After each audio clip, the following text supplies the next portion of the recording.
The chandeliers at Accueil sparkled like stars trapped in crystal, scattering light across the marble floors and linen-draped tables of Chicago's most exclusive restaurant. Everything about the place whispered opulence, soft jazz humming beneath the murmur of power brokers, golden cutlery catching reflections from the firelit wall sconces, and wine glasses waiting to cradle vintage secrets. This was not just a dining experience.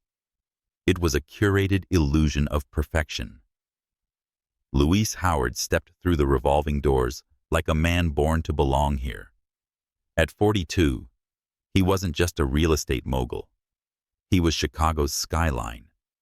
His tailored navy suit fit his tall frame like a second skin, his silver cufflinks glinting beneath the subtle movements of his hands. Salt and pepper streaks ran through his meticulously styled hair, and his jawline remained firm, only softened by a tiredness that no spa treatment could erase. He nodded at the maitre d' with a practiced smile. "Good evening, Michael." "Mr. Howard," the man returned, bowing slightly. "Your usual table is ready. Shall I have them open the 85 Margot?" Louise hesitated. "No. A bottle of still water, please. My guest may join me later." "Of course, sir." Michael led him toward the farthest corner, the most discreet table in the house, nestled against the floor-to-ceiling windows that overlooked the glittering city. Louise walked past, murmured conversations about mergers and elections, influencers air-kissing over foie gras, a senator whispering into a wine glass. These were his people. This was his arena. And yet, the moment he sat down, he felt unsettled. He adjusted his cufflinks, a habit from his boardroom days, something he did whenever thoughts spun too fast. His phone buzzed. A message from Sabrina. Running 10 minutes late. The board meeting ran long. "You'll love my new red dress." He typed back, looking forward to it. And yet, as he set the phone down, his gaze drifted. Something was off tonight. The buzz of the restaurant didn't comfort him as it usually did. Instead, it felt distant, like laughter behind closed doors. He couldn't place the emotion. Was it guilt? Was it restlessness? Then it hit him. The scent. A faint hint of cinnamon and warm vanilla drifted through the air. So familiar, it stopped him cold. It wasn't from the kitchen. No, this was more personal. Homemade. Real. Like the kind that used to cling to the skin of a woman he once called his wife. Louise blinked. No. He hadn't thought of her in months. Or at least, that's what he told himself. But the truth was, the memory of Emma Walker lived beneath his skin.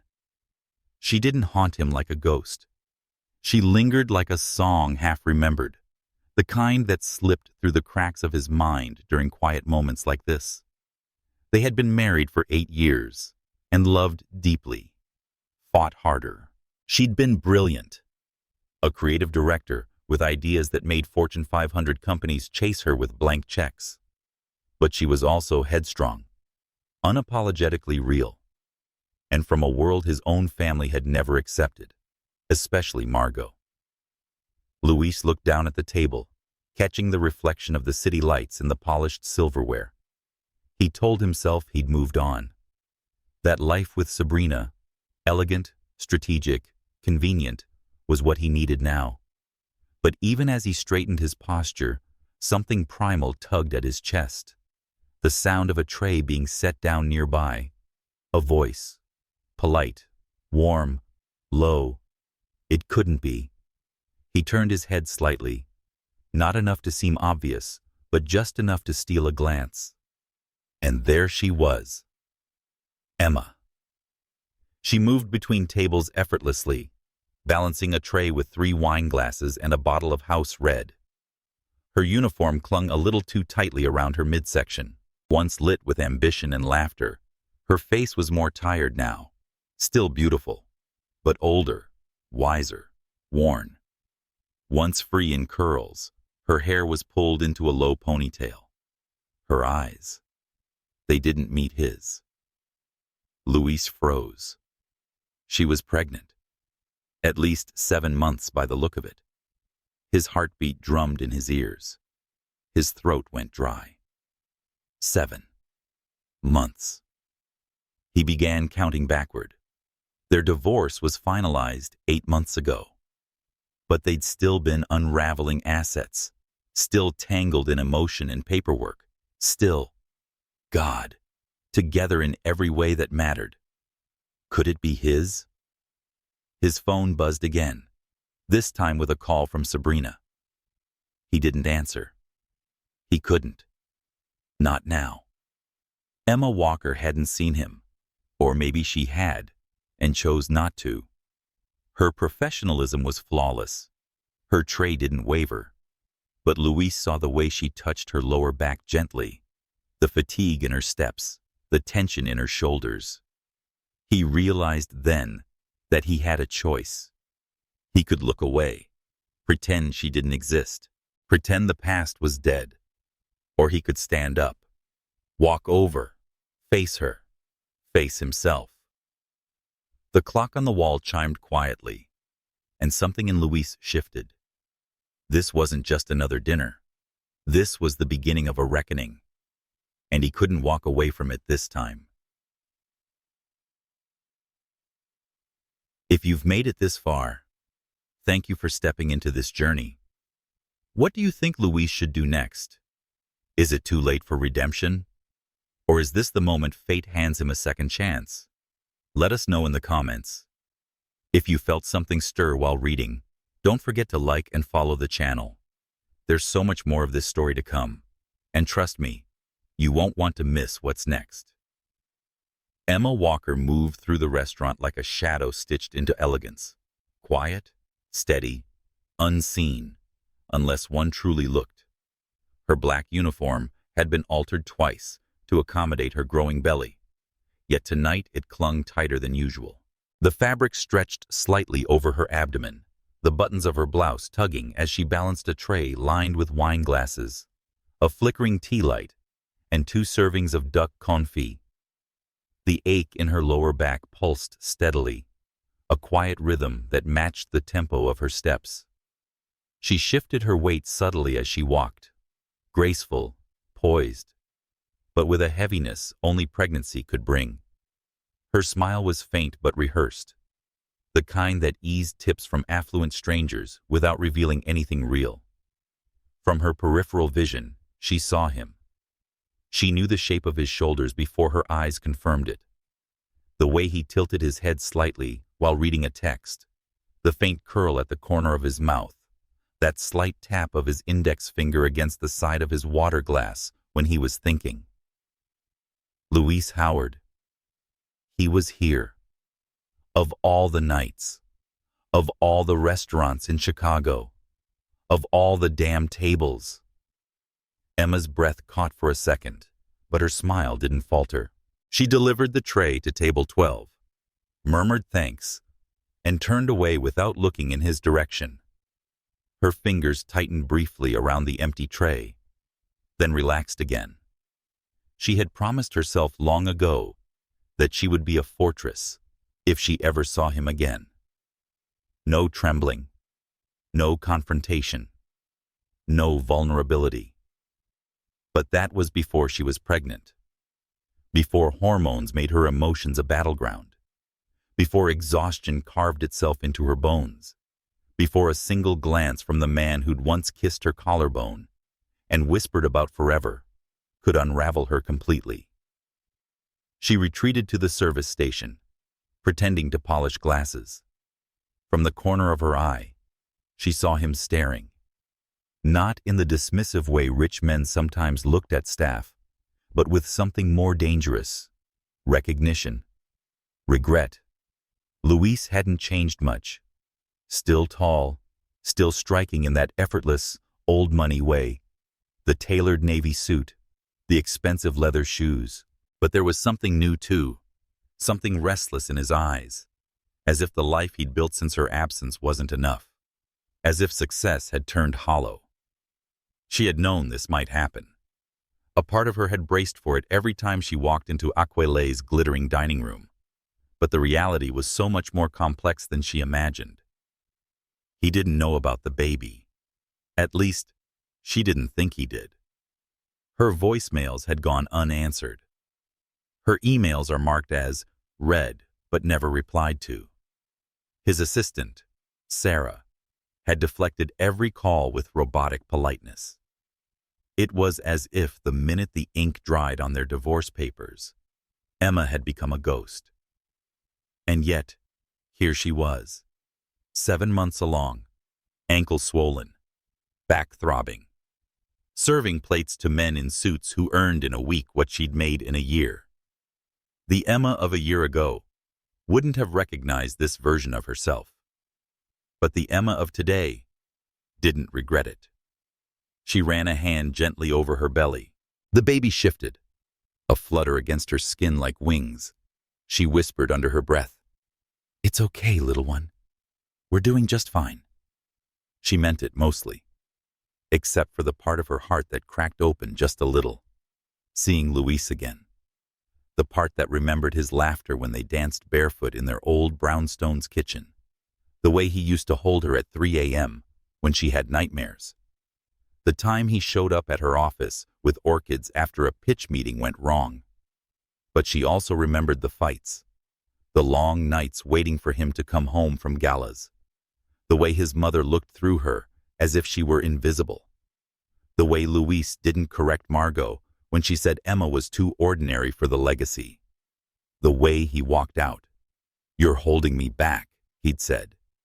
And it had broken something in her so deeply that even now she could still feel the fracture. She returned to the floor, carrying a bottle of wine and 2 glasses. The following table was dangerously close to Luis's. She could feel his presence, could practically taste the tension thick in the air. But she didn't waver. She poured the wine, nodded at the guests' compliments, and moved on.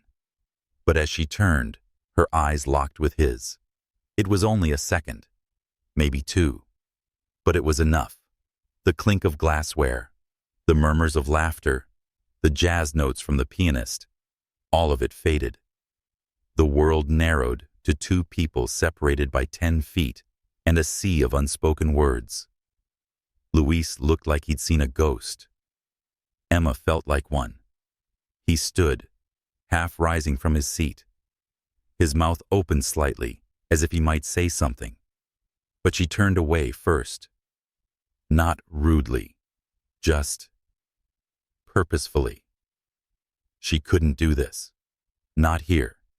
Not now. In the kitchen, she leaned against a counter, her tray pressed to her chest. Betty, the older waitress who worked mornings, gave her a once-over. "You okay, sugar?" Emma nodded. "Just tired." Betty didn't press. She rarely did. But her eyes softened. 5 more hours, she said quietly, and then home. Emma closed her eyes and breathed the scent of rosemary and garlic wafting from the stove. Home. A 1-bedroom in South Shore, with creaky floors, thin walls, and a heater that moaned when the wind blew. It wasn't the brownstone she used to share with Luis. It wasn't luxury, but it was safe. Hers. She wouldn't let Luis take that from her. Not with apologies. Not with regrets. Not unless he meant every word. As she returned to the floor, her smile returned. Gentle, professional, untouchable. Luis Howard watched her with eyes full of questions. Emma Walker gave him nothing. Not yet. Luis Howard sat frozen at his table, the stem of his water glass trapped between his fingers, untouched. His wine, an elegant burgundy the sommelier had insisted would sing with sophistication, had gone lukewarm. But he wasn't tasting anything. Not the food, not the vintage, not even the present moment, because the past had just walked by in black flats and a waitress's apron, and it was 7 months pregnant. Emma Walker. Her name pulsed in his chest like a second heartbeat. She hadn't looked at him again, but that one glance, those 2 seconds of eye contact, had done more damage than 1,000 business deals gone wrong. She was real. She was here. She was pregnant. And if the timeline circling relentlessly in his mind was correct, that child might be his.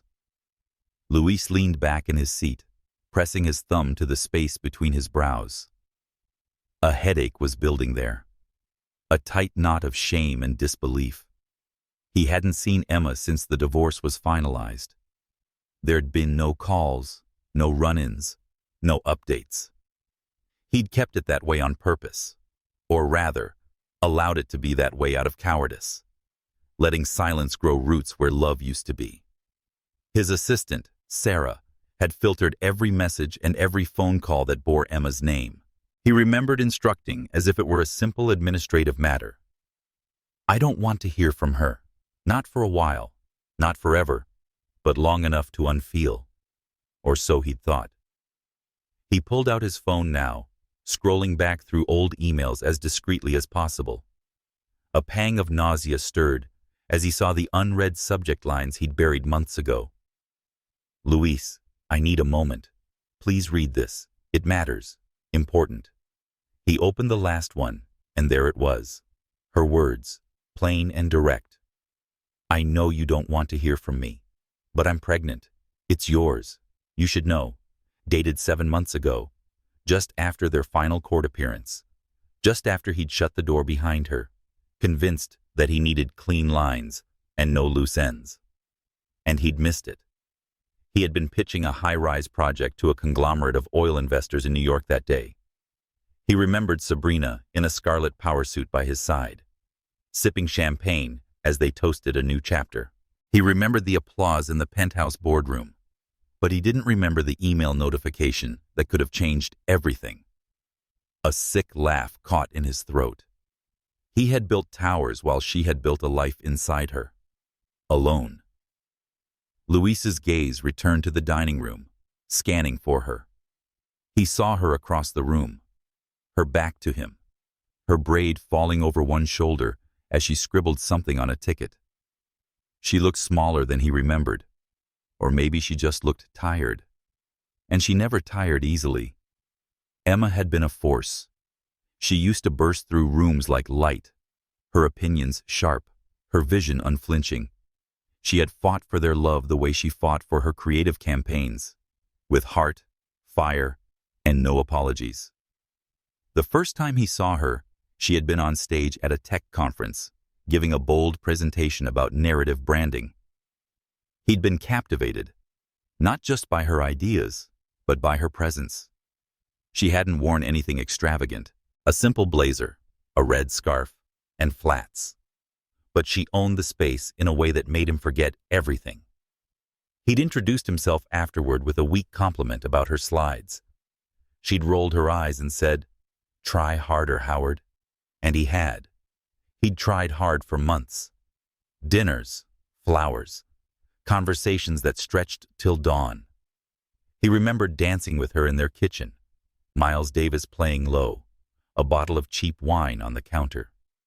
He remembered Sunday mornings, Emma in his dress shirt, hair a mess, laughing over burnt toast. They'd loved wildly, freely, until the world interfered. Until his world interfered. His mother, Margot, had always been subtle but brutal. She's spirited, she had said once over dinner, voice cool, charming, but she doesn't quite belong. Emma had heard it all. The veiled comments, the lukewarm smiles, the insinuations that her South Side upbringing, her unrefined manners, and her loud ideas weren't suitable for someone with the Howard name. And Luis, God help him, hadn't defended her loudly enough. He had tried to keep peace by remaining silent, and silence had cost them everything. That last fight was still etched into his memory. Emma had stood in the rain outside their brownstone, mascara running, eyes blazing. You love me when the world isn't watching, but when they are, you hide me. I don't fit into your family's legacy. And you don't have the guts to make space for me. He had been cold then, defensive. He'd accused her of making things more complicated than they had to be. He'd said things he couldn't take back. And when she'd finally stopped speaking, her silence had hit harder than any insult. That was the last time he saw her. Until tonight. Luis stood abruptly. A few heads turned as his chair scraped the floor, but he didn't care. He walked toward the maitre d' station. "Michael," he said quietly, "the server is at table 9. "What's her name?" Michael hesitated. "Sir, I don't think I'm allowed." Luis pulled out his wallet and discreetly placed a $200 tip on the counter. Michael exhaled. Emma Walker. The confirmation hit him like a blow to the chest.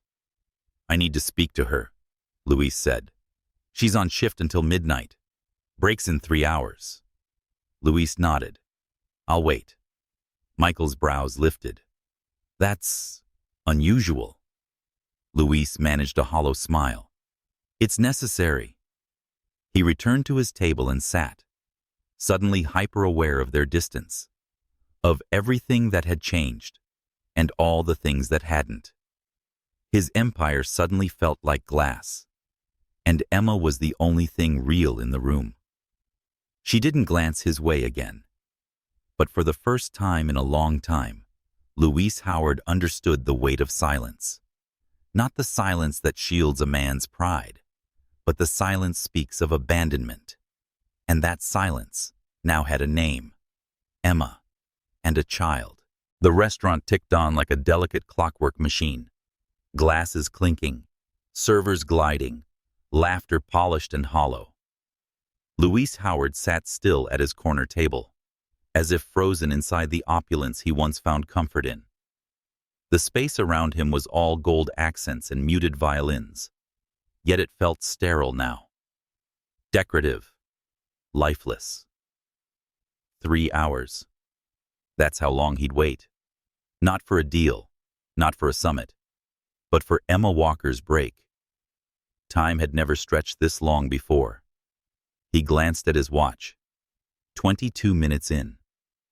His fingers drummed restlessly against the edge of his napkin.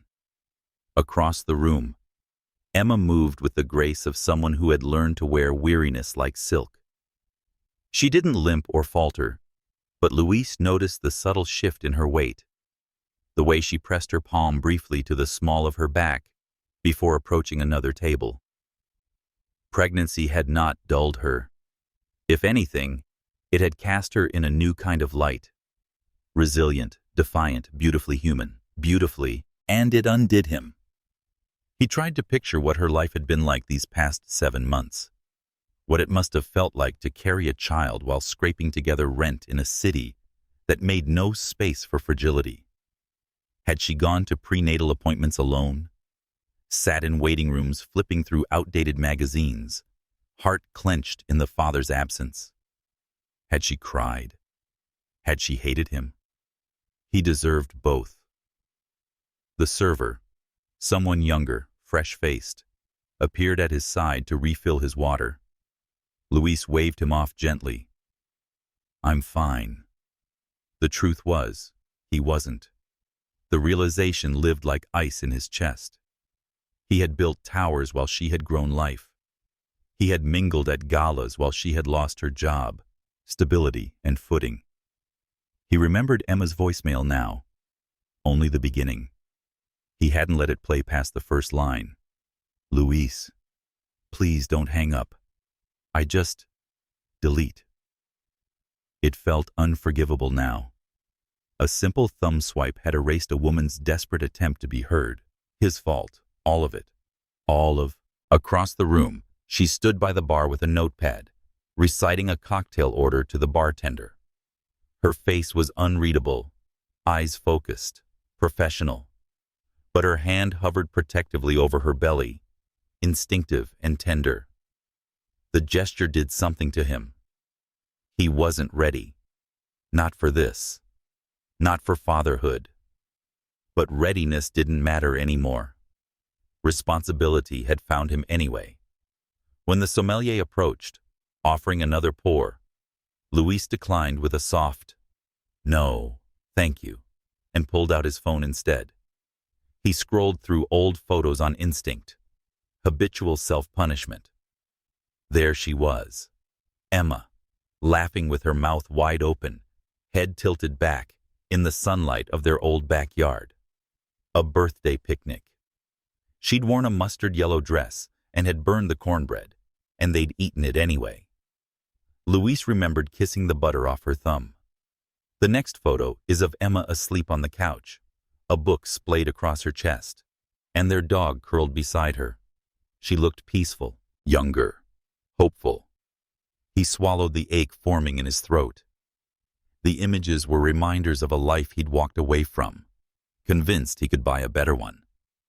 Sabrina Klein had come into his life at the exact moment Emma had left it. Blonde, poised, emotionally unmessy. She never challenged him the way Emma did. Sabrina was the woman you took to investor dinners, not the one you debated politics with over pancakes at 1 a.m. He had chosen simplicity over substance. And now, simplicity looked so thin, it was almost translucent. From the bar, Emma turned slightly, catching him in her peripheral vision. Their eyes met again. This time, she didn't look away. Her gaze was flat, controlled, but not indifferent. He saw the flicker of recognition, of decision. She nodded once. It was subtle, barely a tilt of her chin, but it was enough. He exhaled. In 3 hours, she would speak to him, not as a lover, not as a woman softened by memories, but as someone who owed him nothing. I might grant him just enough mercy to listen. He didn't know what he would say. "I'm sorry." It seemed pitiful. "I didn't feel cowardly. It's mine."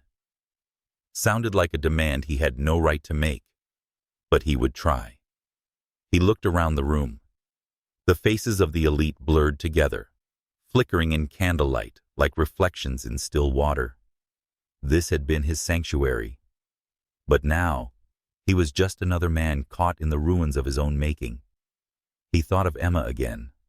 Her belly, the way she stood a little straighter every time someone glanced too long. He wondered if she'd bought a crib. Suppose she'd chosen a name if she spoke to the baby alone. He wondered if she still hummed jazz under her breath while folding laundry. He wondered if, despite everything, a part of her still loved him. No, that wasn't fair. He didn't deserve that answer. What he did deserve was to sit in this curated temple of polished wood and crystal chandeliers and wait, silently, humbly, until the woman he'd hurt decided whether he was worth a single conversation. He stayed until the restaurant dimmed for the evening crowd, until dessert carts rolled out and the jazz shifted from soft to seductive. He remained as the waiter asked once, then twice, if he needed anything else. He stayed when the manager glanced curiously from across the room. And when the clock finally read midnight, he stood, not with entitlement, but with the quiet resolve of a man who had lived too long in his own shadow. He crossed the floor slowly, his steps measured, heart pounding. Emma emerged from the kitchen, her apron folded neatly over one arm. Their eyes met again. No words yet. But the silence now was different. It wasn't abandonment. It was a door, slightly, just barely open. The breakroom at Aquile was nothing like the polished theater beyond its swinging doors. Here, the scent of rosemary and seared duck gave way to industrial-grade detergent and lukewarm coffee. The light flickered overhead, casting a sterile glow onto dented lockers, mismatched chairs, and a water cooler that wheezed between silences. The paint peeled at the corners of the wall, and the air carried the weight of tired feet and unshed frustration. Emma Walker stood near the corner sink, her hands resting on the cool metal edge as she tried to still the tremor in her fingers. Her lower back throbbed in persistent waves, a dull ache that had become part of her anatomy in recent months. She didn't wince anymore, didn't complain. Pain had become a passenger. She glanced at the small clock above the door. 12:01. Her break. When she turned, Luis was already standing just beyond the threshold. He looked out of place. And not just because of the Italian tailoring or the unmistakable scent of expensive cologne. He looked uncertain. A man who had once owned rooms now stood as if he didn't know where to put his hands, how to breathe. Emma crossed her arms beneath her chest, not defensively, but to steady herself. "You waited," she said. Luis nodded once, his voice low. "I said I would." A beat passed between them, tense, reverberating with ghosts neither had fully buried. Then Emma gestured to the chair across from her. It was plastic, wobbly, and bore the faint logo of a cola company. He took it like a grown-up being offered mercy. They sat at a small circular table that had known countless spilled soups and whispered heartbreaks between servers and cooks. Now it bore the weight of something more fragile. Emma looked at him. Not how a woman looks at an old lover, but how someone looks at a wound that never quite healed right. Her eyes, dark and steady, didn't flinch. "You read the email," she said flatly. Luis swallowed. "Yes." Silence. Then she let out a quiet, bitter laugh. 7 months ago, Luis. 7. "I know." "You didn't answer." "I didn't see it," he said honestly. "Not when it came. I had Sarah filter your emails and your calls. I told myself it was easier that way." "And was it?" Her voice cracked slightly. "Was it easier not knowing? Pretending I'd disappeared into thin air?" "No," he said softly. "It was cowardly." Emma looked away, her fingers tightening on the table's edge. "I called you 10 times, Luis," she said, voice quieter now, trembling at the edges. "Left voicemails, sent emails, not to beg, to tell you the truth. I wasn't going to ask for anything, not even help. I just thought." Her breath hitched. "I thought you deserved to know." "I did," he said. "I do." He leaned forward slightly, elbows on his knees. "Emma, I don't even know where to start. I've been sitting out there for hours thinking of something. Anything that would be enough. But I keep coming back to this. I failed you." She didn't answer. She didn't need to. Luis went on, voice rougher now. "I walked away from a marriage that still had breath in it. I let other people, my mother, my colleagues, define what success looked like, and I convinced myself that you didn't fit, that we didn't fit. And now—" His eyes found her belly. He blinked, as if the sight still startled him. "Now I know I didn't just leave you. I left both of you." Emma's hand instinctively drifted to her stomach. The baby shifted under her palm, quiet, but present. "You were so angry," she said, her voice dull now, like a memory she'd rubbed raw. "The last time you looked at me, you said I was holding you back. You said I didn't belong in your world." Luis's throat tightened. "I was wrong." Emma's eyes glistened, but the tears didn't fall. "I lost my job 2 weeks after that," she continued. "Morning sickness, late arrivals, canceled meetings. They didn't care. My boss said they needed reliability." She smiled bitterly. A pregnant black woman wasn't reliable enough for Anderson and Gray. Luis flinched. "I moved into a 1-bedroom in South Shore. Got this job through a friend who works in kitchen prep. Rent's cheap, heat's unreliable. I stretched the tips to make it work.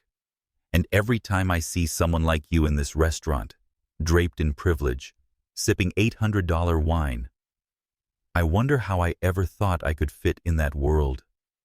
She looked at him again, and this time the pain bled through. And then tonight, there you were, sitting in that damn corner like a ghost that came too late. Luis reached into his coat pocket, pulled out a folded piece of paper, and placed it on the table between them. What is this? A check. 10 times the divorce settlement. Money doesn't fix what I broke, but I don't want you working doubles while carrying my child. Emma didn't even touch it. You still think this is about money? He hesitated. Isn't it part of it? No, she said firmly. It's about you. You didn't just abandon me financially. You abandoned me emotionally. You shut the door, locked it, and blamed me for standing outside. Luis's shoulders sagged. I'm here now, he said quietly. Emma studied him. The lines on his face, the exhaustion behind his eyes. There was no suit grand enough to disguise regret. And what do you want, Luis? She asked. He met her gaze, and his answer was simple for the first time in years. I want to be better. She didn't smile. She didn't cry. But she nodded once, like a woman who had seen too much to be charmed by promises. My break's over in 10, she said, standing slowly. One hand pressed to her back, the other supporting her stomach. Don't disappear again. I won't. As she walked away, the door swung open, letting in the hum of the dining room. Luis remained seated, the plastic chair creaking under his stillness. On the table, the check remained untouched. But between the two of them, something else had been placed. Not forgiveness, not yet, but the beginning of a reckoning. And, in time, something more. The glow of Aquile's chandeliers deepened as the night wore on, casting golden halos over clinking glasses and whispered negotiations. Luis remained at the bar long after Emma returned to the floor, his glass of water slowly warming in his hand. He wasn't watching her, not overtly, but every movement she made registered in his bones. The way she cradled her lower back when no one was looking. There was a faint pause before she bent to serve a table. The quiet pride that cloaked her like armor. She hadn't accepted his check. She hadn't softened. But she hadn't shut the door either. And Luis, who had once sealed multi-million-dollar deals with nothing more than a handshake and a half-smile, sat waiting, not for an outcome, but for a chance to try again. It was the first time in years he felt like the suit he wore didn't matter. The glass doors of the restaurant swung open with a soft sigh. He didn't need to look up to know who had arrived. The air changed. The volume dropped, ever so slightly, as heads turned, first with admiration, then with curiosity. Sabrina Klein had entered the room. Red dress, blood-slicked silk, cut to perfection. A designer clutch dangled from her wrist, her blonde hair pinned in sculpted waves. She walked like a headline, knowing eyes were on her, savoring the tension. Power suited her. Attention fed her. But tonight, her eyes held something sharper than performance. They found Luis at the bar. She approached without hesitation. "Darling," she said, her voice lower than usual, lined with steel. "You've been dodging my messages." Luis turned. "Sabrina." Her smile didn't reach her eyes. "I've had reporters calling me. Rumors. Whispered questions from people at the Thompson firm. You've been seen lurking around here. Nightly." Luis didn't respond. He didn't need to. The answer was written across his face. Sabrina followed his gaze across the room and found Emma effortlessly blending into the background, tray in hand, belly unmistakably full beneath her uniform. It didn't take long for understanding to bloom. "Oh," she said softly. "Her." There was no need for a scene. Sabrina never raised her voice when she was angry. She wielded silence like a scalpel. Precision. Poise. But tonight, something cracked.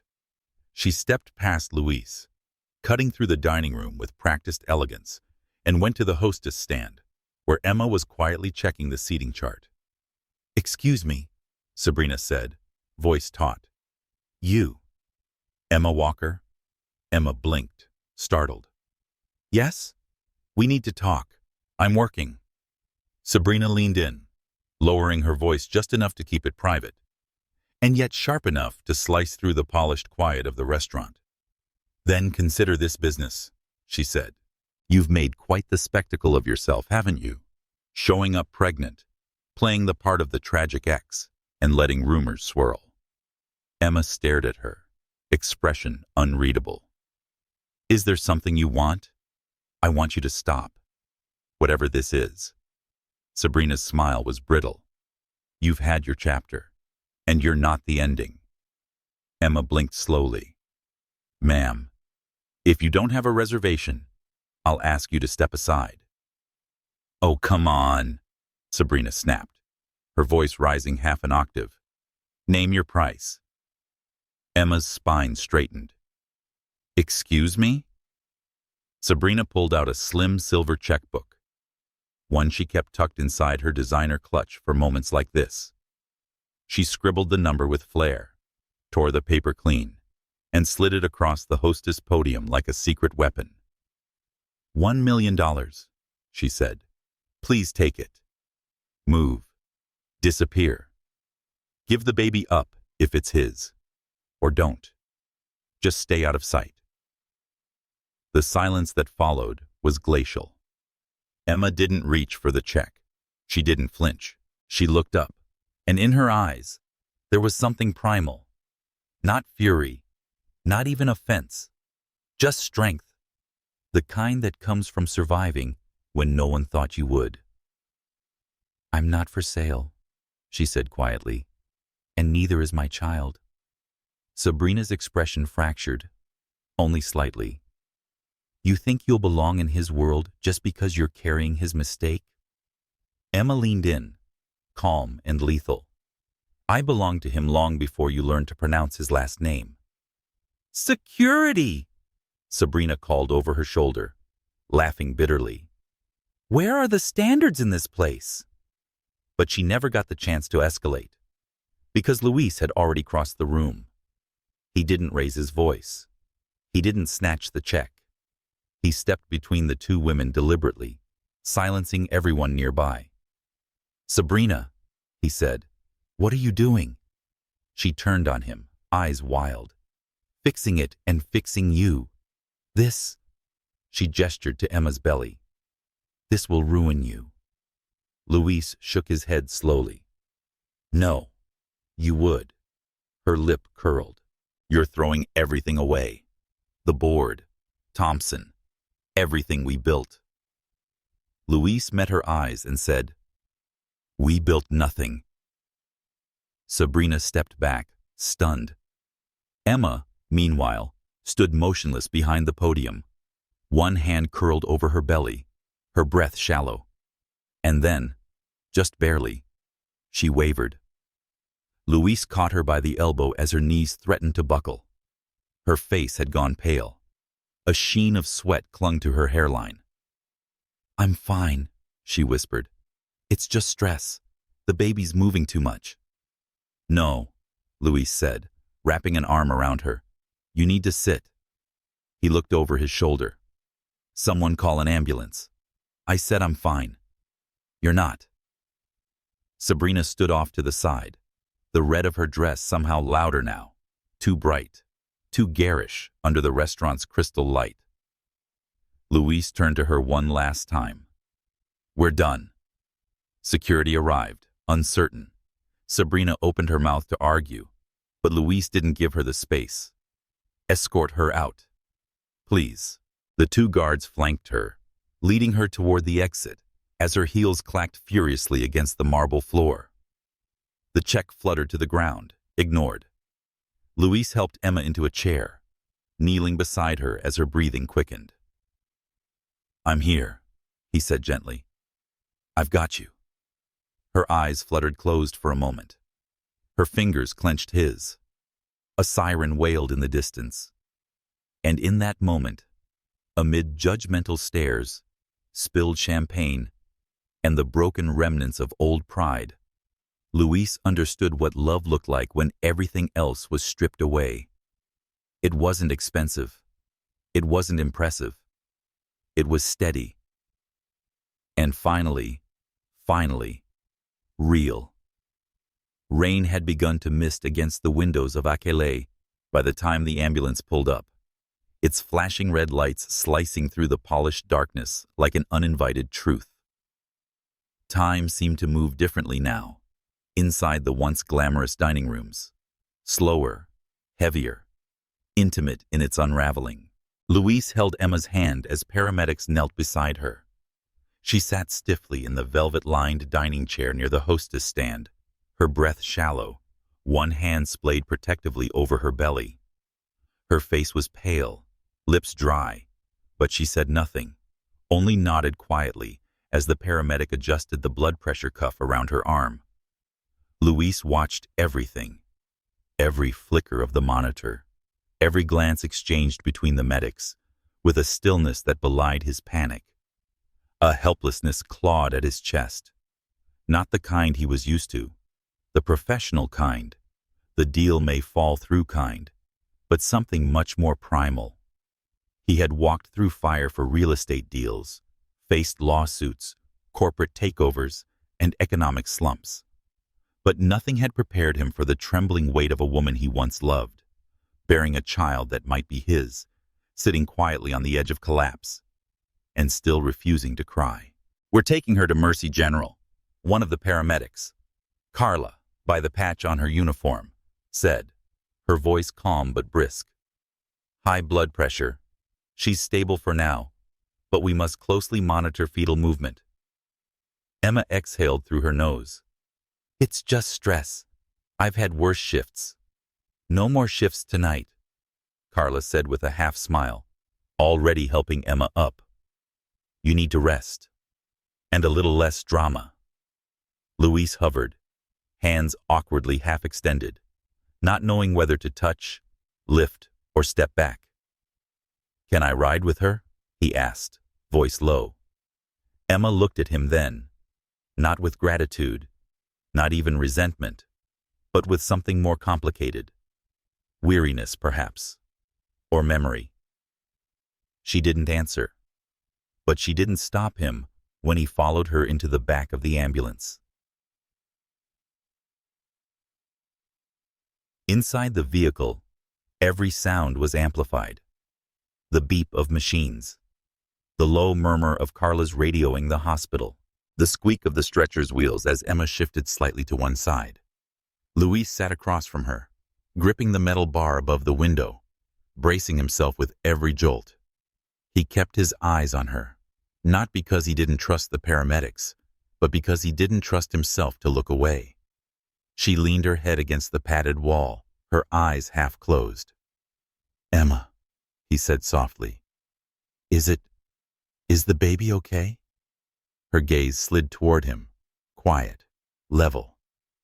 "She's tough," she murmured. "She kicks like she's training for the Olympics." He blinked. "She?" Emma nodded faintly. "I found out during a free clinic visit, about 2 months ago. I didn't plan to, but the nurse slipped. A girl." The word rooted itself deep in his chest, blooming into something like wonder and dread. "What's her name?" he asked. Emma hesitated. "I call her Ava after my grandmother." Luis let the name settle in his mouth like a secret. Ava, a daughter. He looked at her belly, now rising and falling more steadily with each breath, and felt something shift inside him. Not an obligation, not guilt, just awe. He remembered the first time Emma told him about her grandmother, how she'd raised 3 children alone, worked 2 jobs, and always kept a gospel record spinning in the background. She used to say, "We might be tired, baby, but we are never done." Emma was becoming her. Luis broke the silence. Why didn't you tell me again? After the first email. You knew I hadn't responded. She opened her eyes and studied him. I tried. Twice. Sarah blocked me. Then I left voicemails. You never called back. I didn't listen to them. She shrugged. That told me everything I needed to know. A pause. He shifted forward. Emma, I didn't... You didn't want to know, she interrupted quietly. You wanted a clean slate. And I didn't fit into it. I made peace with that. He was quiet. Outside, the city flickered past in blurred reflections, the skyscrapers he had built gleaming against the wet glass like ivory towers, towers that had cost him more than money. Have you been alone this whole time? He asked finally. Emma's answer was simple. Yes. And that single word carved into him like nothing else. At Mercy General, everything moved quickly. A team of nurses wheeled Emma into a triage room, while Luis was asked to wait in the hallway. He paced for 30 minutes, refusing to sit. Calls came in. Sarah, board members, and Sabrina. He silenced them all. Eventually, a nurse called his name. Are you the father? Luis blinked. I think so. She tilted her head. Think? It's complicated, he admitted, his voice taut. But I want to be there. The nurse nodded. She asked for you. Relief and guilt swelled inside him like two tides clashing. When he entered the room, Emma was propped on a hospital bed, IV line in her arm, monitors beeping gently beside her. Her eyes were closed, but she wasn't asleep. He moved to her side, uncertain, and rested his hand on the edge of the mattress. She's okay, she murmured, without opening her eyes. The baby's okay, but I need to stay overnight. Rest for a while. They're worried about preeclampsia. He nodded. Whatever you need, whatever Ava needs. Emma opened her eyes and looked at him thoroughly. I need you to understand something, she said, her voice steady despite the exhaustion. This isn't a reunion.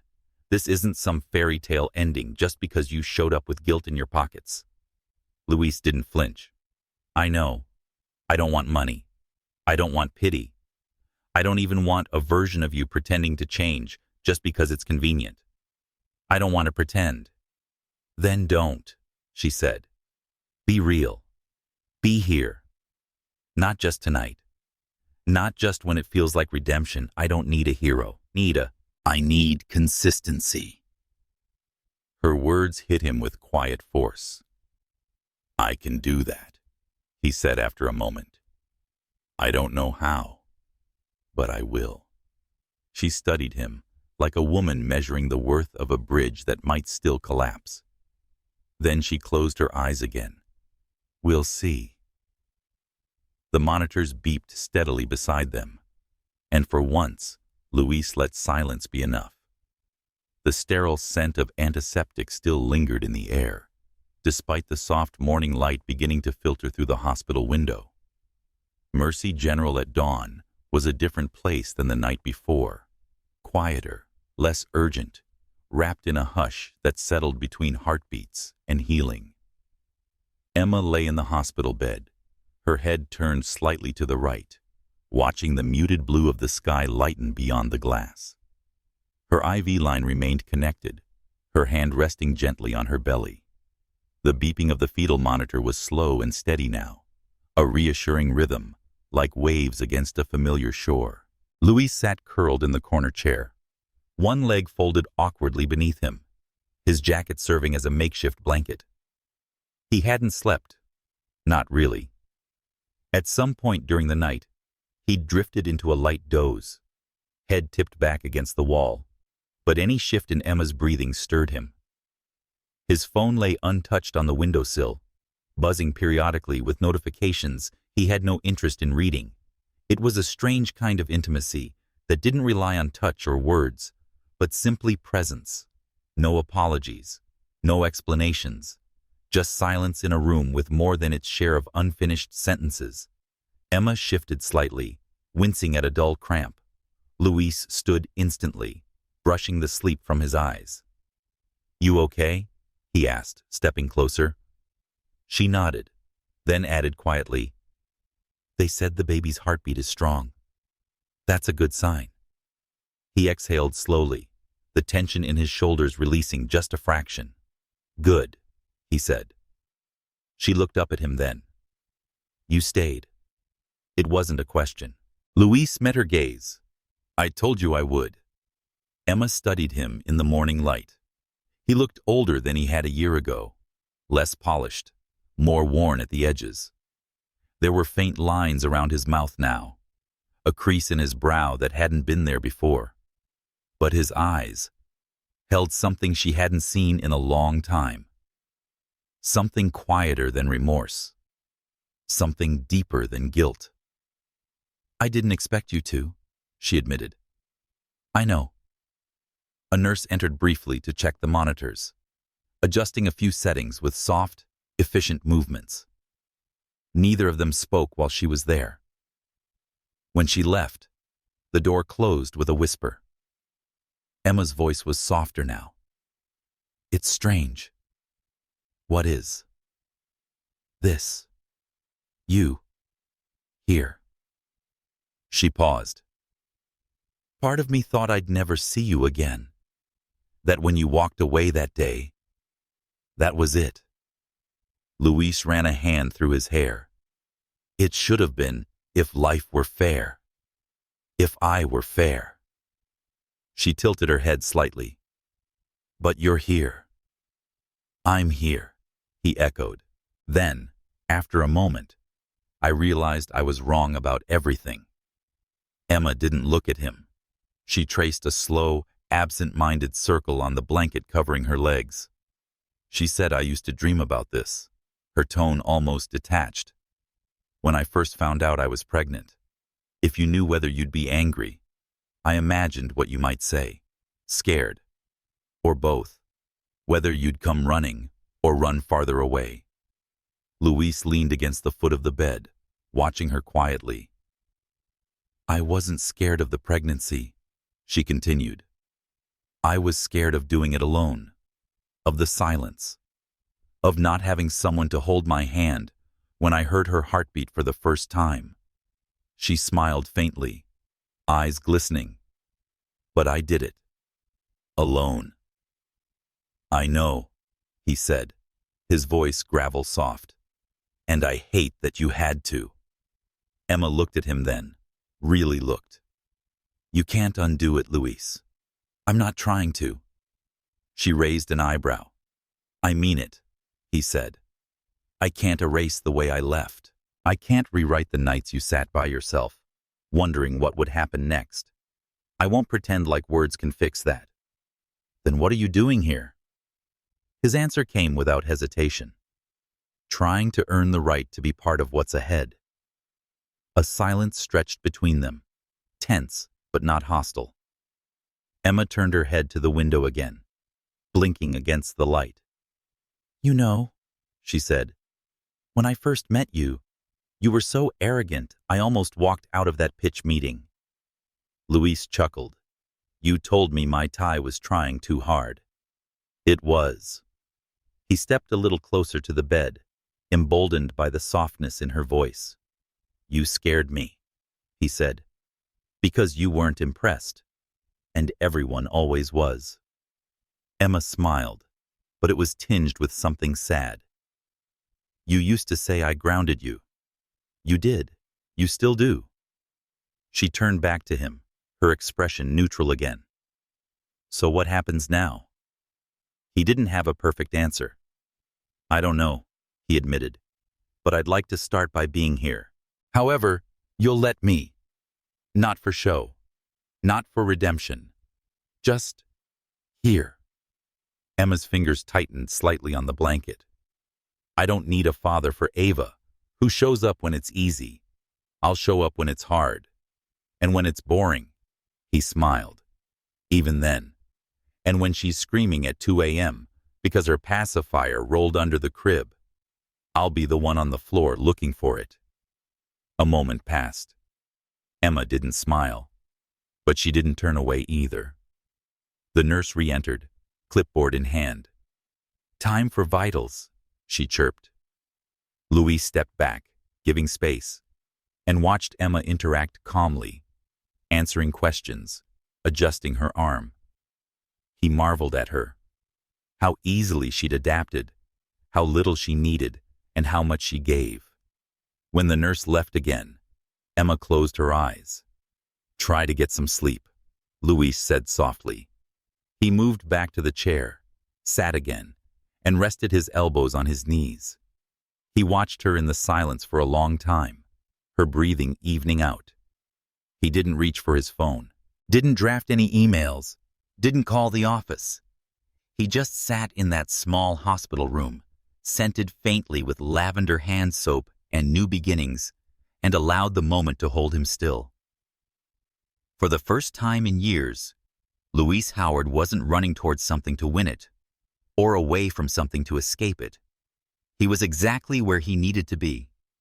Besides, the woman who had stopped needing him long ago, and beside the daughter who, one day soon, just might.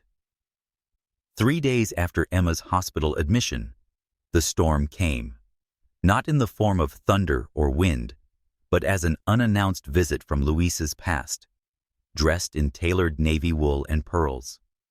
Margot Howard stood in the gleaming marble corridor of Mercy General like she owned the very air. Her silver cane clicked against the polished floor, not out of necessity. Margot had no real limp, but as punctuation. Every step she took was a sentence. Every glance, a judgment. Louise had barely finished reviewing Emma's discharge papers at the nurse's station when he turned and saw her standing there, composed and sharp-eyed, her gaze slicing across the room and landing squarely on him. "Mother," he said, a breath short of dread. "Louise," she replied, voice clipped. "Will you introduce me to the girl rewriting the entire Howard inheritance line?" The nurse beside him froze.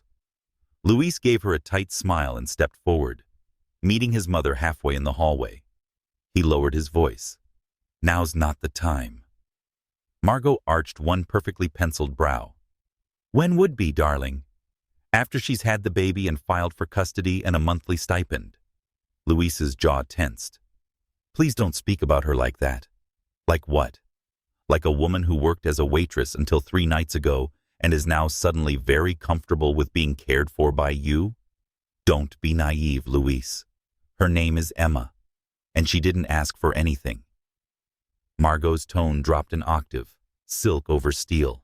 "Then why, pray tell, is she carrying your child?" Louise exhaled through his nose, struggling to remain calm. "Because I loved her. Because I was an idiot and walked away. And now, whether you approve or not, she's a part of my life." Margot's eyes narrowed. "And what part of your life will she fit into? The public one? The one with investor brunches and boardroom votes? Will you parade her belly into the next gala, or send her and the child to a cottage in Connecticut and call it kindness?" Louise stared at her. "You don't get to frame this. Not anymore." "Louise." "No," he said, louder now. "You don't get to come here and try to control this. You helped me push her away once. That won't happen again." Behind them, a nurse passed by, giving a curious glance. Margot smoothed her coat. "Fine," she said coolly. "Then let me meet her." Louise hesitated, then nodded. He led his mother down the corridor toward Emma's room. His heartbeat thudded against his ribs. Part of him wanted to shield Emma from this confrontation altogether. Another change in that quiet hospital room was that she knew she didn't need shielding. She needed respect, and she could demand it herself. He knocked gently before opening the door. Emma sat upright in bed, flipping through a book, a soft blanket pulled over her legs. Her eyes lifted at the sound of the door. When she saw Margot, her posture shifted. Composed. Alert. Emma closed the book and set it aside. "So," she said softly, "it's finally happening." Luis stood behind his mother, but said nothing. This was not his moment to mediate. Margot stepped inside, scanning the room. She took in the flowers by the window, sent by Luis 2 days ago. The worn maternity bag was at the foot of the bed. The quiet dignity in the way Emma sat, not apologizing for the setting, not offering tea or pretense. Margot moved forward.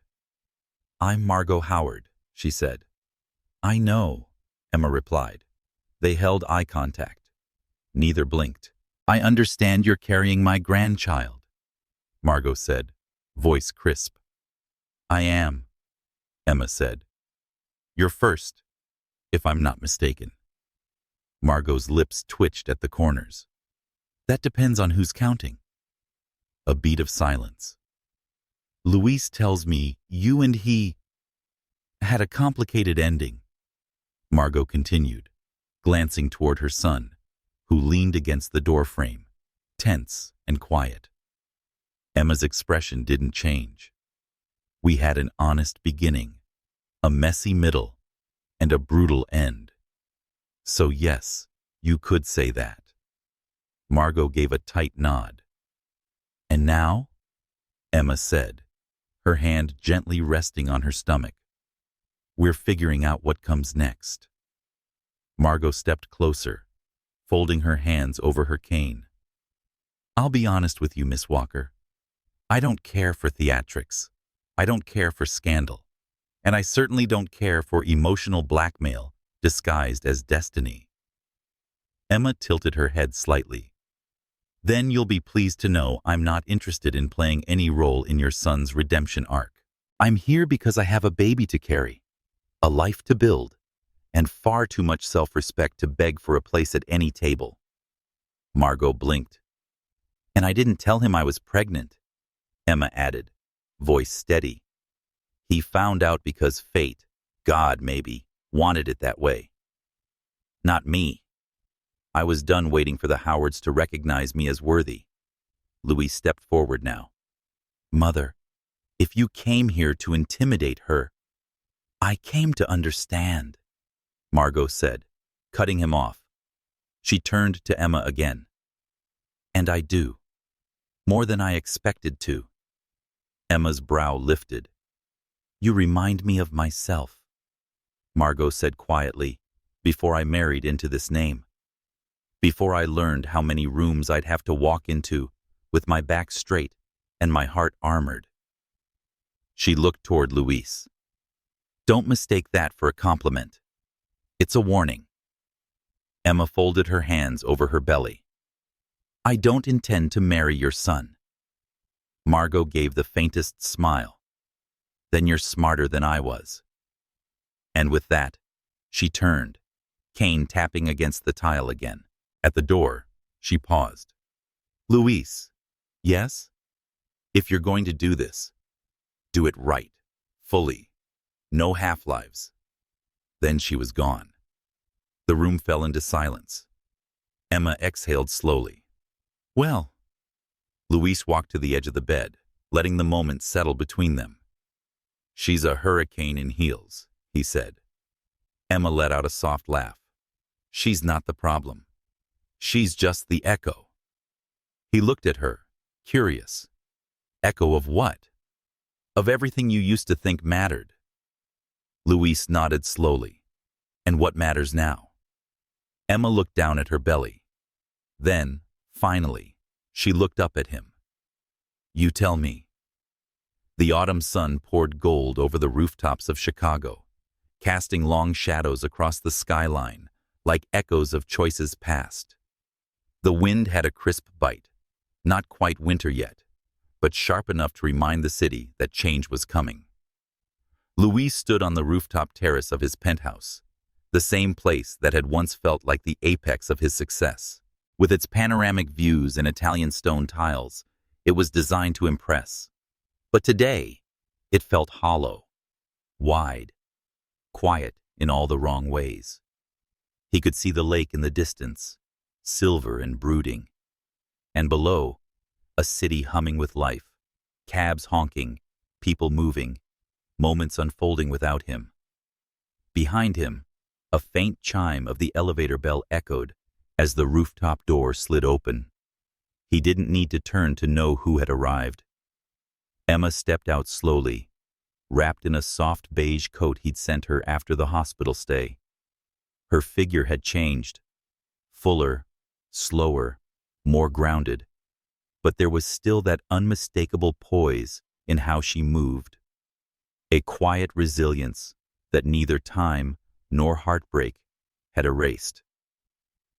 Luis turned to her, his expression softer than she remembered seeing in years. "Hi," he said. "Hi," she replied. There were no grand gestures, no rehearsed speeches, just the sound of city wind curling between them like a bridge waiting to be crossed. He gestured to a small seating area with cushioned chairs and a low table, where a tray of chamomile tea sat untouched. She hesitated only briefly before joining him, carefully lowering herself into one of the chairs. Luis followed. They sat silently for a moment, the city sprawling below them. Emma reached for the tea, pouring herself a cup. "You wanted to talk." Luis nodded. "I didn't know how to bring you here. I wasn't sure you'd even say yes." "I wasn't sure either," she admitted. "I know this place holds history," he added, almost apologetically. Emma let out a quiet laugh.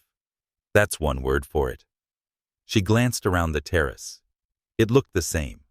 The fireplace they never used, the wine fridge, the chaise lounge where he once told her he was too busy to come to her gallery show. So many beautiful things, and yet none of them had ever made her feel like she belonged here. "Why now?" she asked, turning to face him. "Why bring me back here now?" Luis took a deep breath, "Because I needed to see this place through your eyes. One more time, without the arrogance, without the armor." Emma looked down at her tea, watching the steam curl. "And?" she asked. "And now I see it all differently," he said. "I know how every room I brought you into was one I hadn't made space for. Not really. I see the places where I shut you out, even while pretending I was letting you in." He paused. "And I see that all of this view, this life, this city, means nothing if I can't offer it to someone without making them shrink to fit inside it." Emma looked at him, eyes unreadable. "I didn't want your money, Luis. I wanted your presence. I know. I didn't need the penthouse. I needed your voice when I was scared. Your hand is at the ultrasound. Your damn voicemail when I said I was pregnant." "I know," he said again, his voice raw. "And I didn't give you any of it." The wind picked up slightly. Emma pulled the coat tighter around her. Luis moved instinctively to adjust the blanket folded beside her, laying it over her lap. She let him. That small gesture, unremarkable to anyone else, felt like a wound and a balm. "You know," she said after a long silence, "I used to imagine what it would have been like if you had stayed, if we had raised her together." Luis closed his eyes for a moment. "I think about it every day now. But the truth is," she continued, "I'm not sure I would have liked the version of you back then as a father. That hurt more than she expected it to. But she was right. I wouldn't have either," he said honestly. Emma exhaled, her eyes scanning the horizon. "Things are different now," she said softly. "But that doesn't mean I can forget. Or trust unquestioningly. I'm not asking you to." "Then what are you asking?" Luis turned to her, eyes steady. "Time. Space. A chance to prove, not with promises, but with actions, that I can be the man she deserves." And maybe, one day, the one you deserve, too. Emma didn't speak right away. Her fingers moved slowly over the edge of the teacup, tracing its curve. She said gently, "I'm not giving you a second chance for us, Louise. Not yet. Maybe not ever. I understand. But Ava, she deserves to know her father. Not the myth. Not the absence. The real man. Whoever he turns out to be." Louise nodded. "Then I'll show her. I'll show both of you." They sat in silence again, but it was no longer heavy. The city continued its dance below them, careless and wild. But up here, something had settled. Not resolution, not forgiveness, but understanding. As the sun dipped lower, bathing the terrace in amber light, Emma stood slowly, pulling the coat closer around her belly. "I should go," she said. Louise rose with her. "Let me drive you." She hesitated, then nodded. As they walked toward the elevator together, side by side, the silence between them was no longer made of wounds, but of possibility, the kind that asked nothing, but offered everything. The day Emma moved into the new apartment, the air smelled faintly of citrus cleaner and old plaster, a blend of fresh beginnings and history still lingering in the corners. The place wasn't grand. It wasn't Louise's penthouse, or even close to the sleek condos that dotted the lakeshore. But it was hers. 2 bedrooms, a tiny kitchen with mismatched tiles, a fire escape that looked out over a mural of a jazz saxophonist on the building across the street. Sunlight streamed through the living room windows, catching the dust in golden spirals. Louise had offered to cover the rent. She said no. He offered again, this time as a gift to Ava. She said no again. Ultimately, he contributed one thing: a newly sanded and polished wooden rocking chair left on the doorstep with a small note tucked under the armrest. "Every lullaby needs a rhythm. For your quiet nights. L." Emma hadn't mentioned it, but she placed the chair beside the crib. Almost a week later, she stood in the bedroom, one hand on her belly, the other holding a hanger with a midnight blue maternity dress. Simple, graceful, with soft draping that curved around her figure like water. Louise had invited her to a charity event. Nothing dramatic, no red carpet, no announcement of their shared past. Just a dinner, a table, a seat beside him if she wanted it. He had said she didn't owe him anything, but something about the way he asked, tentative, respectful, not assuming, made her pause. She'd said she'd think about it, and now the dress lay in her hands. When Louise arrived that evening, he didn't wear Armani's armor or Tom Ford's. Just a charcoal gray suit, no tie, his shirt collar open, and his hair slightly disheveled from the wind. He waited in the hallway outside her door, hands in his pockets, a bouquet of white lilies tucked under one arm. He didn't knock. Not yet. Inside, Emma was sitting on the edge of the bed, staring at her reflection in the mirror. The dress hugged her body, making her look both ethereal and beautifully human. Her curls were swept back into a soft knot. A pair of pearl earrings, borrowed from a neighbor down the hall, caught the light when she moved. She didn't look like the woman who served cocktails in silence. She didn't look like the woman he once left behind.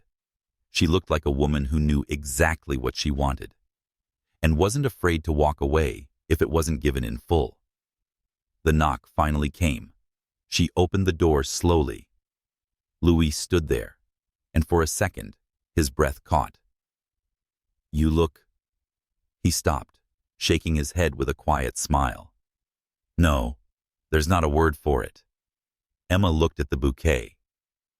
"Are those for me or Ava?" "Both," he said. "But Ava's not allowed to get flowers from strange men yet, so technically, yours." She took them with a soft smile. "I'll get a vase, As she walked toward the kitchen, Louise glanced around. The apartment was still mostly empty. A few framed photos leaned against the wall, waiting to be hung. The couch was second-hand. The rug curled slightly at one end, but it had warmth. It had color. It had a heartbeat. He found himself liking it more than any place he'd ever owned. When Emma returned, placing the lilies in a jar on the windowsill, he cleared his throat. "I meant what I said," he told her. "You don't have to come. If it's too much, public, or just too soon." "I want to," she said. He blinked. "You do?" Emma nodded. "Not for the gala. Not for the donors. Not for your board." She looked up at him. "For me." He didn't ask what she meant. He didn't need to. The car ride was quiet, but not uncomfortable. Louise kept glancing sideways, as if to make sure she was there. She wasn't a figment of a memory he'd finally conjured back to life. Emma, for her part, stared out the window. Chicago shimmered past them like a city she once knew from a distance. Now, it felt like she was reintroducing herself to it. "You know," she said suddenly, "when we first met, I thought you were the most frustrating man I'd ever known." Louise laughed. "Fair. You were brilliant, but closed, passionate, but only about things that didn't breathe." He turned to her. "And you changed that." "I tried," she said. "But it wasn't my job to change you. I see that now." Louise was quiet for a moment. "Then what was it?" Emma looked at him, her voice soft but unwavering.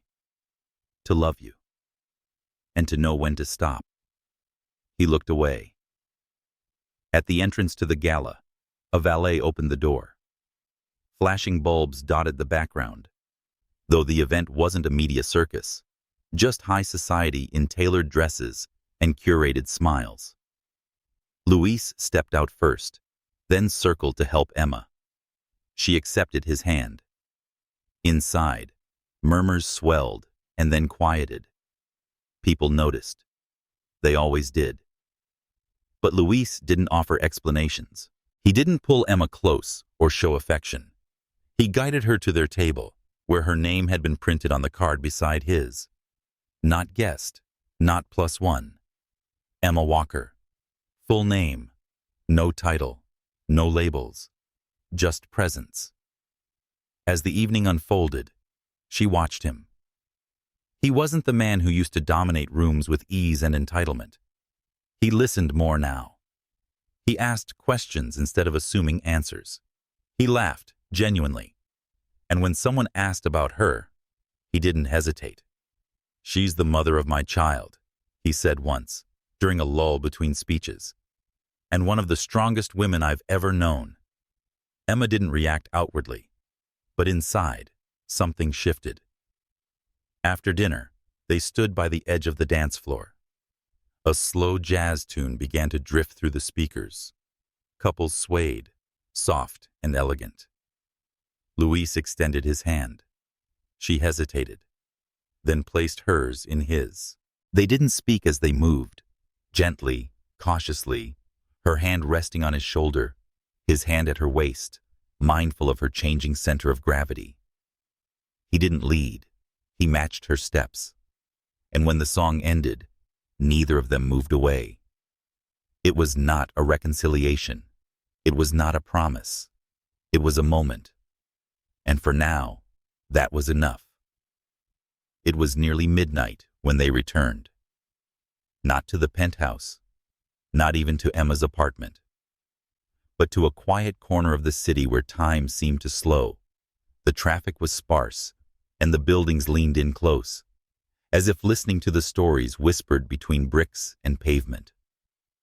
Louise parked in front of a small corner cafe, which was long closed for the night. The windows glowed faintly from the vintage lanterns left inside, casting the shadows of old tables and chairs across the tiled floor. Emma raised an eyebrow. I didn't know this place was still open, she said softly. It's not, Luis replied, but it's where we met. I bought it last year. Couldn't bring myself to let it be turned into another bank.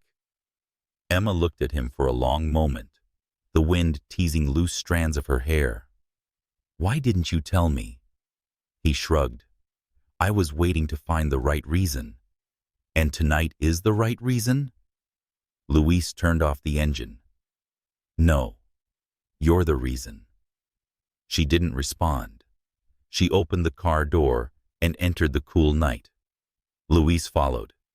He fumbled with the key and opened the front door, letting them into a room that hadn't changed much since that summer 3 years ago, when she'd sat across from him at a corner table, notebook in one hand, coffee in the other, telling him he was wrong about the art installation his firm wanted to demolish.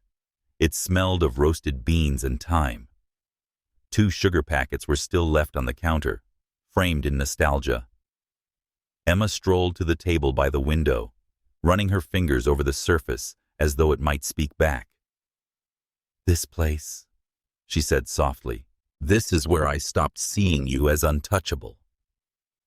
Luis leaned against the door frame and started seeing me as what? A man with a crack in his voice when he talked about his mother's silence. A man who didn't know how to cry, but knew how to listen when he tried. I was trying with you, he said quietly. I didn't know how to hold it all without dropping the parts of you that mattered most. Emma sank into the same chair she'd used that day, hand resting gently over her belly. Do you remember what I told you that night? You said vulnerability wasn't weakness, that real strength was knowing how to stay soft in a world that demanded hardness. She looked surprised. I remember everything, Luis added. A silence fell between them, not heavy but reflective, like pages turning in a book they both knew by heart. Luis walked to the counter, found the kettle still working, and turned it on. There's chamomile, he said. If you want. Emma smiled. I always want chamomile. They moved around the cafe like ghosts, revisiting a former life, his hands finding the rhythm of routine, hers resting in stillness. He poured the tea into 2 mismatched mugs, brought one to her, and sat across from her. Then, she asked the question she hadn't dared to voice before. Why did you leave? Luis didn't pretend to misunderstand. I told myself it was about control, he said, his voice low. I was losing focus because you were becoming a distraction. Emma nodded slowly. But the truth is, he looked down at his cup. You made me feel seen. And I didn't know who I was outside the version of myself that people respected, feared, or envied. I didn't know how to exist as a man who needed someone. He looked up at her now, and needing you terrified me. Emma's breath caught, just for a second. I was never going to ruin you, Luis. I know that now. Back then, I thought love was supposed to be something you could manage like a portfolio. Measured risk, predictable returns. Emma laughed softly, but her eyes were glassy. And what is it now? Chaos, he said without hesitation. Messy, humbling, sacred chaos. They sipped their tea in silence. After a long moment, Emma set her cup down. She kicked, she murmured. Luis leaned forward instinctively. Now? Emma nodded, slowly, and deliberately took his hand, placing it over her belly. There was a pause, and then a faint flutter. Luis's eyes widened. Oh, he breathed. She's there. Emma smiled. Yes, she's always been there. He didn't move his hand. He didn't speak. Tears welled in his eyes, quiet and unannounced. I've never felt anything like that, he whispered. She's real, Luis. Not just a possibility, or a fear, or a secret. She's flesh and heartbeat and future. He looked at her then, not as a woman he'd wronged, not as a mistake he'd returned to fix, but as the center of something he was only beginning to understand. Emma said, "You'll be a good father," surprising both of them. Luis didn't answer right away. He swallowed, then said, "Only if I learn from her mother." They sat there, side by side now, sharing the silence of new beginnings. Outside, the street was quiet. The city had turned down its volume, giving space to the sacred stillness of moments that matter.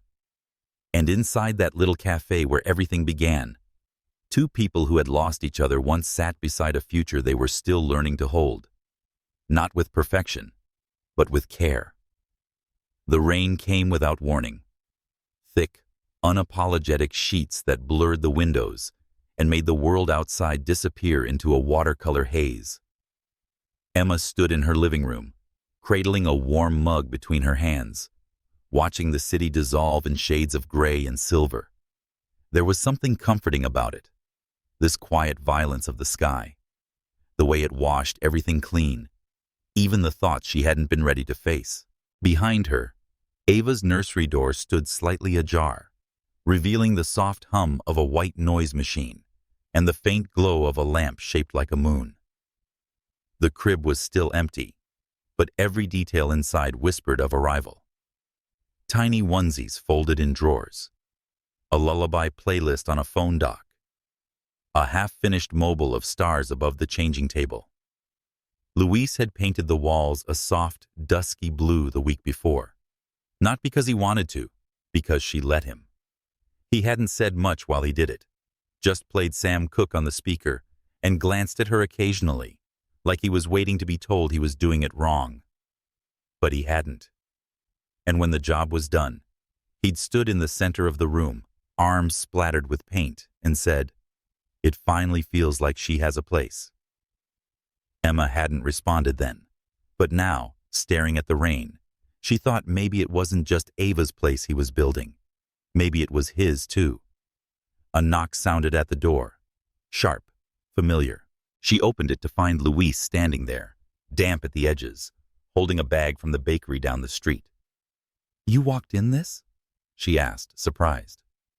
"I drove most of the way," he said. "Got caught without an umbrella." She stepped aside. "Come in." He entered quietly, toeing off his wet shoes, then held out the bag. "Cinnamon rolls. Still warm." Emma took it with a raised brow. A peace offering? A craving insurance policy. She laughed, but it was softer this time, less guarded. They sat across from each other at the kitchen table. The rain drummed gently above them, steady as a second heartbeat.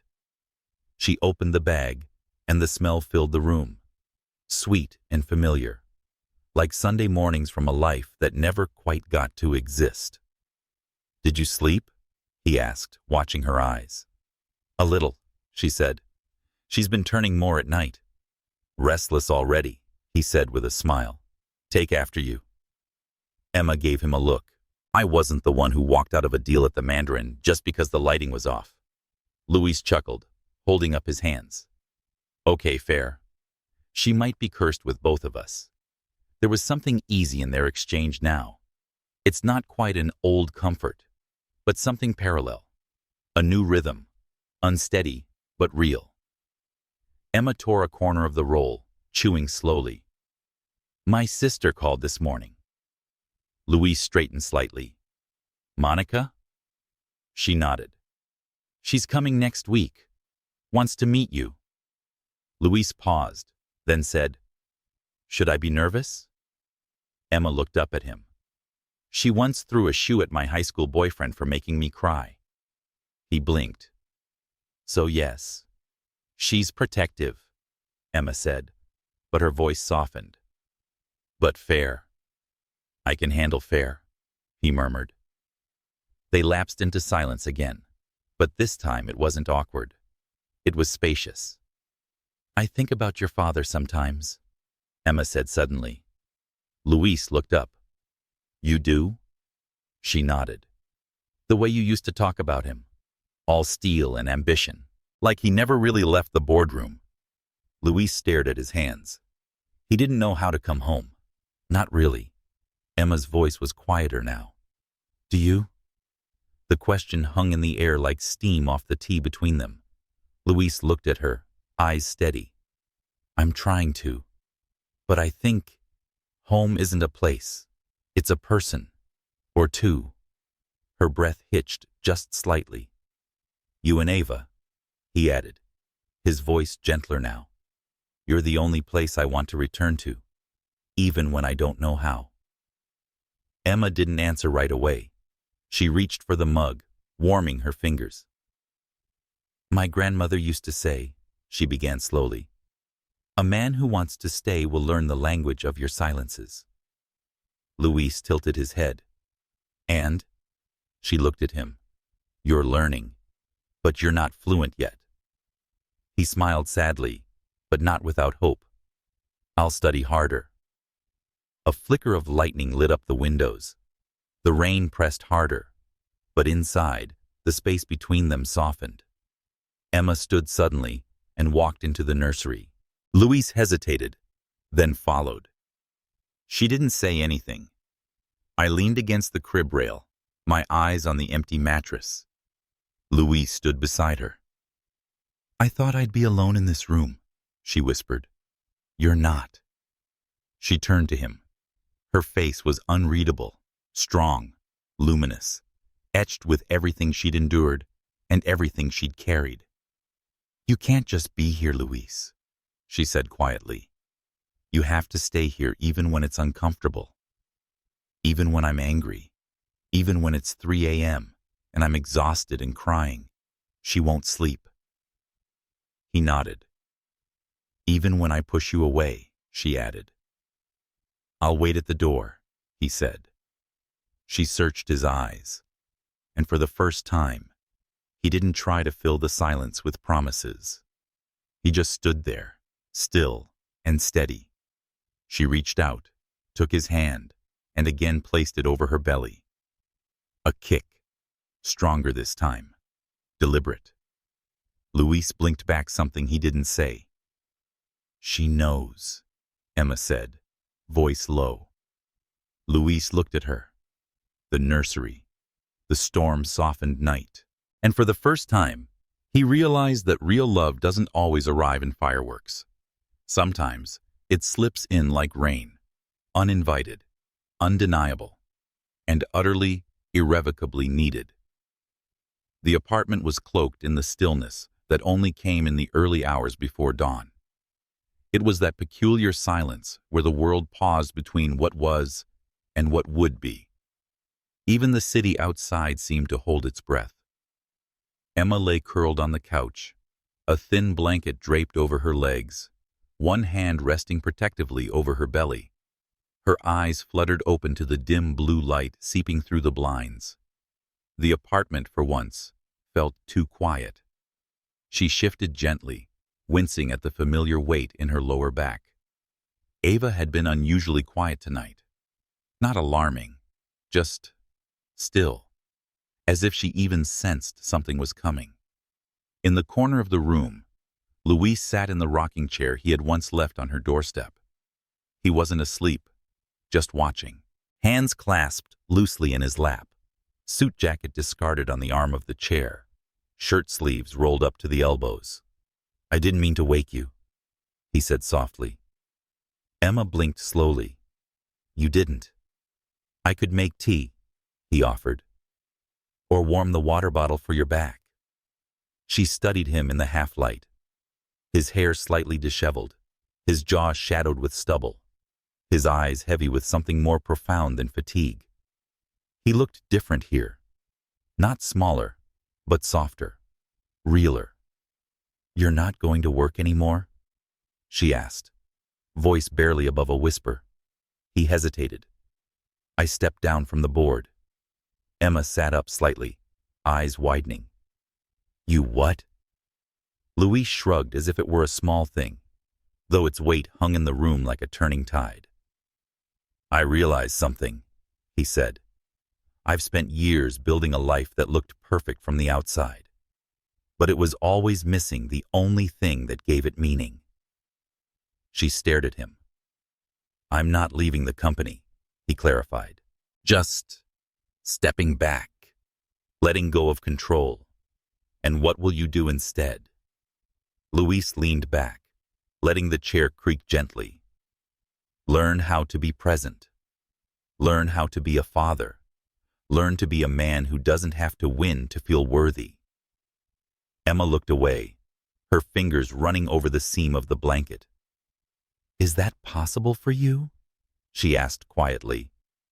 He didn't answer right away. "It has to be." They sat there for a long moment, surrounded by the refrigerator's hum and the occasional creak of the old pipes.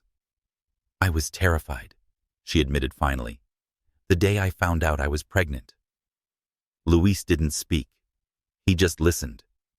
"Not because I didn't think I could do it," she continued, "but because I knew I'd have to do it without you. And I hated how much I still wanted you there."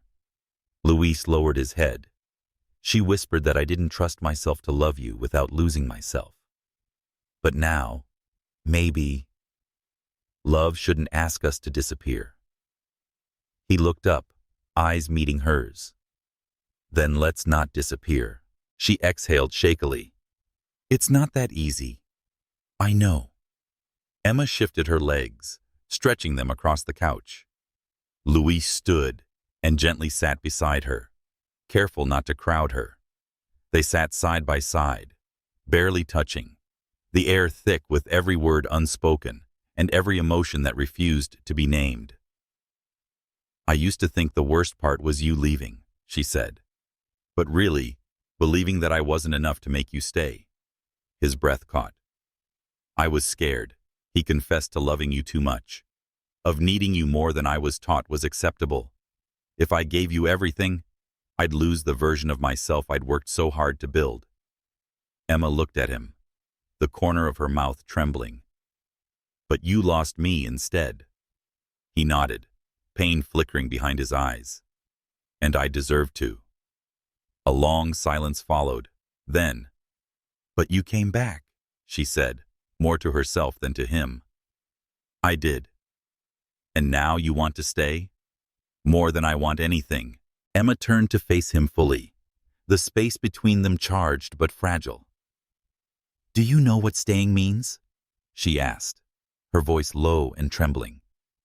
Luis nodded once.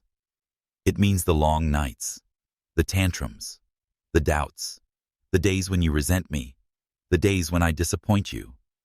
It means standing in that fire and not reaching for the door." Tears pricked at her eyes. "It means choosing us," he said, "every time, even when it's hard, especially then." Her hand reached for his, tentative, searching. He gently took it in both hands, as if afraid that too much pressure might shatter the moment. They sat like that, hands tangled together, breathing in rhythm. Suddenly, Emma shifted, her face tightening. Luis noticed immediately. "What is it?" She inhaled sharply. I think my water just broke." His eyes widened. "Now?" She nodded, trying to steady her breath. "Yes, it's time." He stood in a flash, grabbing her coat, keys, and phone, his movements quick but shaky. "Hospital," he muttered. "Yes." "Okay. Bags are packed, right?